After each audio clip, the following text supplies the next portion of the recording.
ñu wax ci beneen ponk xam ngeen ni ki démb am na ab film boo xam ne ñu ngi ko doon projeté tuddee ko de la prison au palais ci teewaayu le président Bassirou Diomaye Faye waaye nag film bu moom amul héros daa mel ni héros bi dañ koo tëb. ndax bu fekkee dañuy retracer l'histoire ci révolution bi mënuñu ko wax ba mu jeex te tudduñu Ousmane Sonko ginnaaw bi mu ko xeexee daj si lu ne ba tey moom le président Bassirou Diomaye Faye mu dégg monsieur le président de la République. waaw li am démb moom mooy nga commandé concert Youssou Ndour. ñu indil la playback Ouzin Keita. Ouzin Keita même. waaw sori na de. waaw nga commandé concert Youssou Ndour ah. waaw ñu indil la playback Ouzin Keita. ak benn morceau muy bërëng barigo. bërëng sa barigo. waaw moo tax film bi yàggut. yàggul sama ndax ñi ko doon seetaan ah. gis nañ ne la ñu doon xaar ak lañ leen présenté. bokkul ensuite kan moo def film bi. un certain Karim je pense. Karim Ndoye fan la nekk. c'est un conseiller du président. mais nag gis nga devoir de vérité ak foo mënti féetee rek ah. soit véridique. kese. soit tu fais un film qui retrace exactement les événements ou soit tu te mets à carreau. Tu n'étais pas obligé de faire un film comme ça boo xam ne finalement tu tournes en da nga ridicule. mais Bassirou moom Bassirou. ban parcours la am ci dëkk bi. waaw mais xam nga moom moo dem wutal ko parcours. ah créer ko fi parcours bu kenn xamul. Karim moo dem wutal ko parcours moom daf ko wutal parcours de mais xam nga ne mos ni ma ko waxee démb ci suma page Facebook. révolution bi lépp dafa commencé ci Sonko.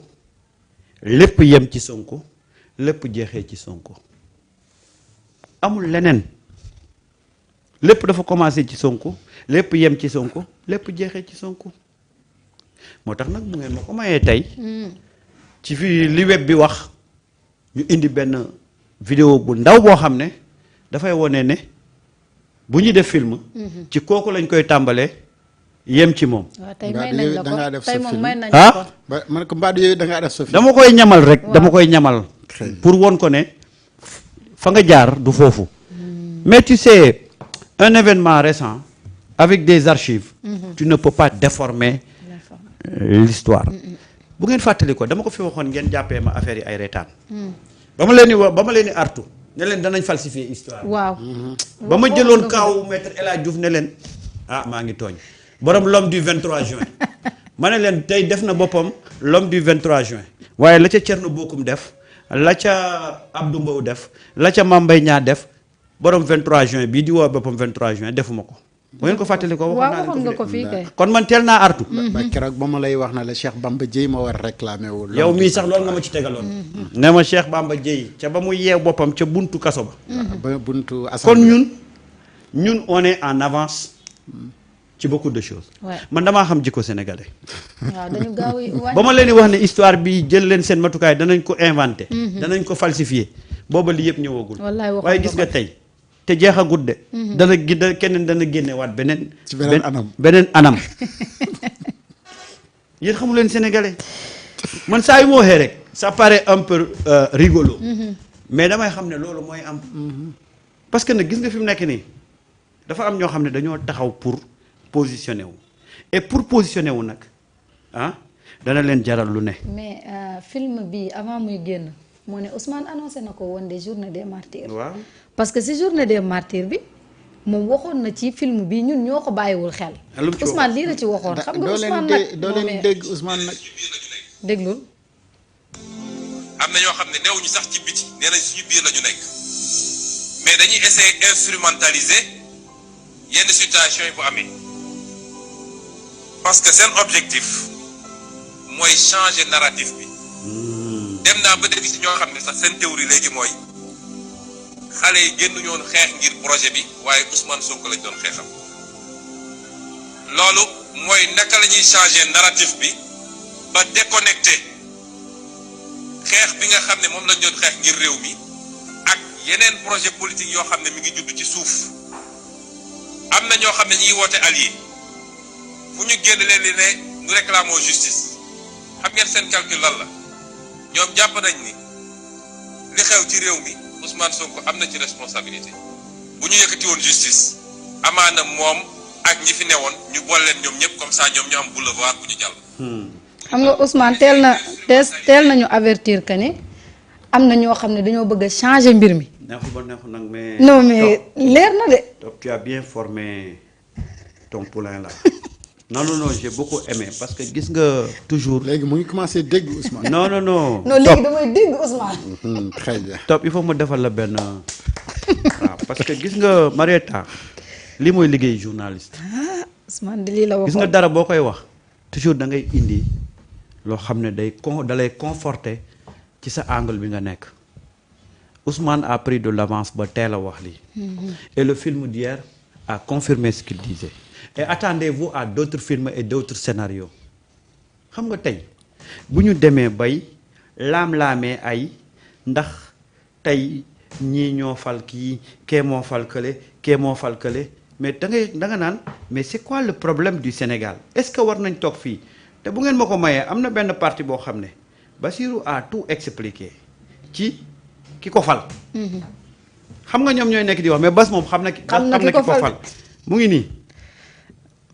nga bañ ko voilà quelqu'un qui dit dem leen falke en 10 jours ñu génn battre campagne ñëpp dégg ko voilà quelqu'un qui koo xam dañ ko teg lu ne il a résisté entraîné ay nit pour luy changer réew mi mais loolu même su ma ci bëggoon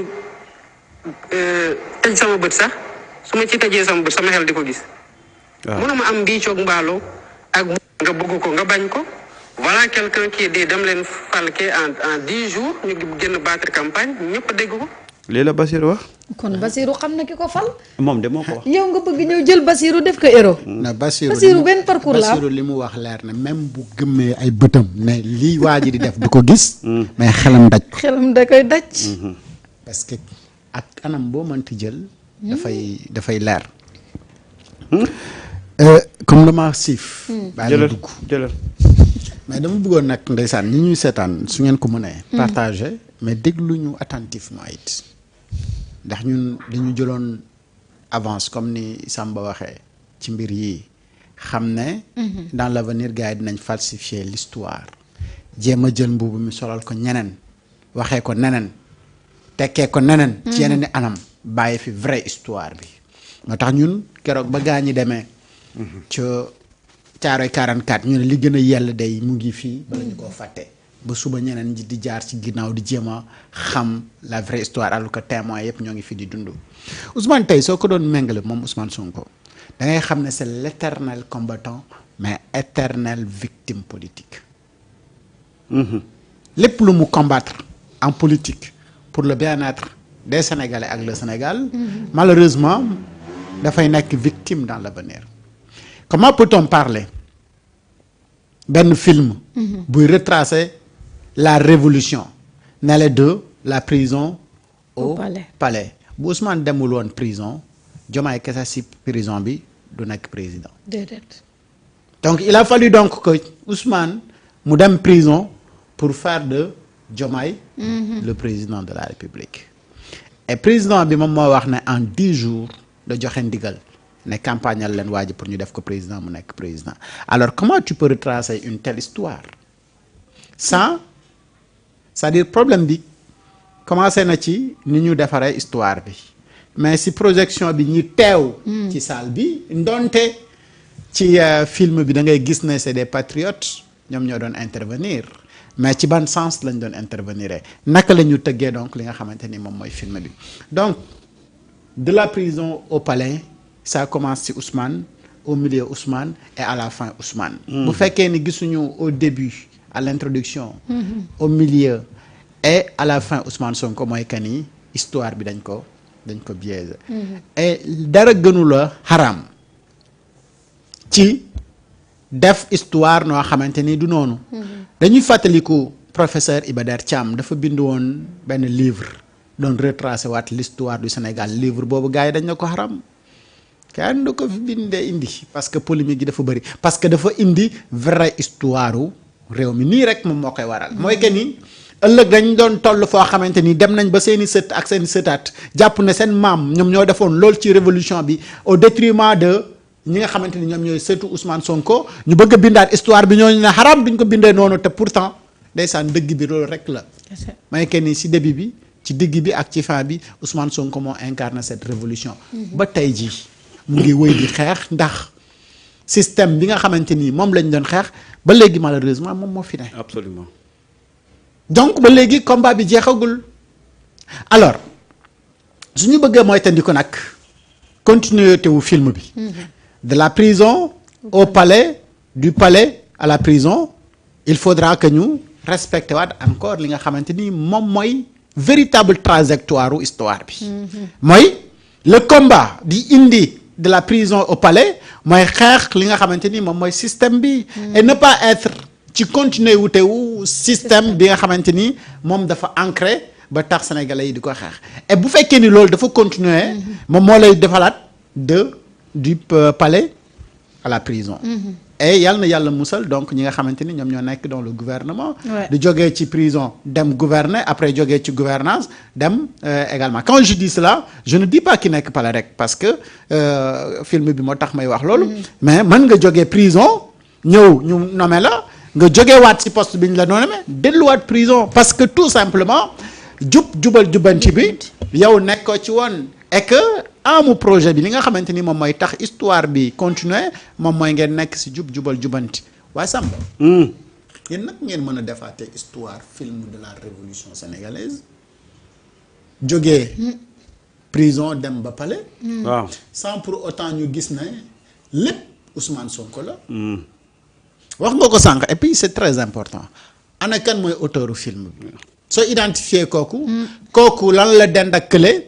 nga identifier loolu nga xam ne donc kii dafa nekk di am lu muy xalam mais lu jiitu loolu ana ñan ñi nga xamante ni ñoom nekk ci même aligné bi que moom yan moo nekkoon seen posture commencé ko ci Ousmane Baro commencé ko ci Aminata Touré et cetera yan position la ñu amoon ci li nga xamante ni moom mooy vraie histoire bi ak naka la ñuy commencé ñoom di défendre yenn idées yi ba ci certains yi nga xamante ni ñu ngi biir Modap gars yi dañ leen di jël pour fexe ñoom ñu jël beneen langage parce que dañu jàpp ne aujourd'hui kàllaama wala kaddu doomu daara yi dafa am benn certaine crédibilité dans l'espace politique aujourd'hui ñu ngi commencer di utiliser ay nit yu nga xamante ni ci biir Modap la ñu bokk pour que ñooñu am benn langage bu ñuy am ci espace pour jaxase xel yi alors film bi également dafa bokk ci li nga xamante ni c'est pour diviser li nga xamante ni moom mooy ñenn ñi gëm véritablement projet bi.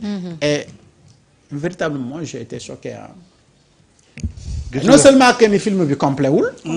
amul film amul héros. non amul héros di. franchement da ngaa mës a gis film bu amul acteur.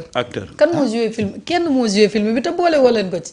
kon film sans acteur lay doon. xam nga nag moom mi koy seetaan bàyyi bas mi toog sax xam naa mi ngi naan waa ji nag. am na yoo xam ne boo ko bëggee def mënul sotti. waa ji lim def ni fu mu ko teg. am na yoo xam ne boo ko bëggee def mënul sotti. te gis nga sànq damay défilé xool vous vous rappelez de journal xool mooy suñu grand boobu Abbas Kane xam nga bi mu ñu joxee bi muy génnee son journal là xam nga lan la ko titré woon pro de la prison à la primature loolu la ko titré woon pro mooy pro Ousmane Sonko de la prison à la primature c'est-à-dire que c'est ça en fait qui devait être même le titre du film. vraie histoire bi loolu la. parce que loolu mooy ëpp contenu loolu mooy ëpp contenu parce que tu as l'acteur principal. Tu as celui qui a créé les événements parce que nag tey le contenu du film mais c'est une série d'événements mais qui a créé ces événements là. Ousmane. waaw léegi nga bokk ci ne kecc teg ko fële. teg ko fële wutal ko keneen ku ko. Ousmane a créé et a subi les événements. amul tey benn vidéo booy retracé ci film bi te doo ci gis Ousmane Sonko. les événements les plus yi gën a choqué les événements les plus choquants mais Ousmane moo ci nekk moom nga ciy gis ba ci tey boo jëlee le fameux pont de Soumbédioune ou le tunnel de Soumbédioune boobu. bu ñu nekkoon fii ngay jaar mu ni jaarul si suuf. ci kaw lay jaar boobu ana ki ko jiitu. oh là là nga jiitu boobu mi ngi këram. ana ci ki mu topp. nekk fi mi ngi këram. mais te yooyu dafa bokk ci événement yi nga xam ne tey buñ ko doon retracer mais yooyu la ñuy gën a c'est-à-dire que y a des points de départ te moi je fais un film mais je commencerai peut-être à la limite peut-être l'appel de Kër Massar foofu de la ciy feeñ le terrain de Yékini foofu dong de la si borom réew mi di feeñi. waaw mais boo retracer les événements les plus marquants ci parcours révolution bi mais doo ko ci gis déedéet. xam nga ah xam nga Samba à chaque fois bu ñu lay wax